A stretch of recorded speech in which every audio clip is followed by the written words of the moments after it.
Prediction time again, and there's a few tasty fixtures around this weekend.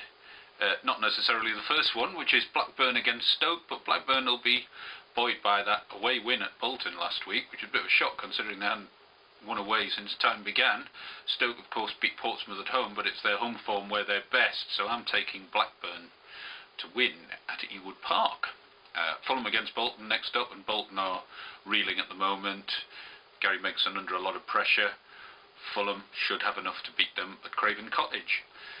Man City versus Hull. Well, Man City have drawn 6 successive games, but you would fancy they'd get back on the winning trail in this one against a struggling Hull team. Portsmouth against Manchester United is next. Portsmouth, of course, reeling this week from the fact that Paul Hart was sacked. Man United, comfortable victory last weekend against Everton. They should win away at Fratton Park. West Ham against Burnley.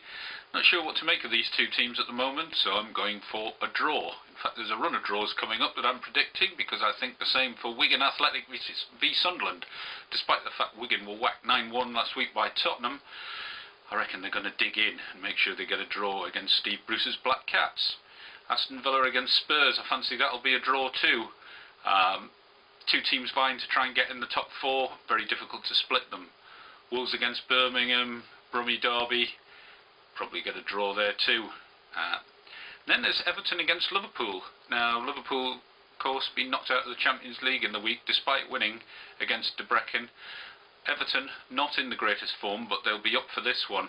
I still fancy that Liverpool might just have enough to win at Goodison Park. They'll be wanting to get back into some sort of form in the league, because that's all there's left to fight for. And finally, Arsenal against Chelsea. Arsenal beaten by Sunderland. Chelsea in good form, but they are the away side. I reckon that one will be a draw.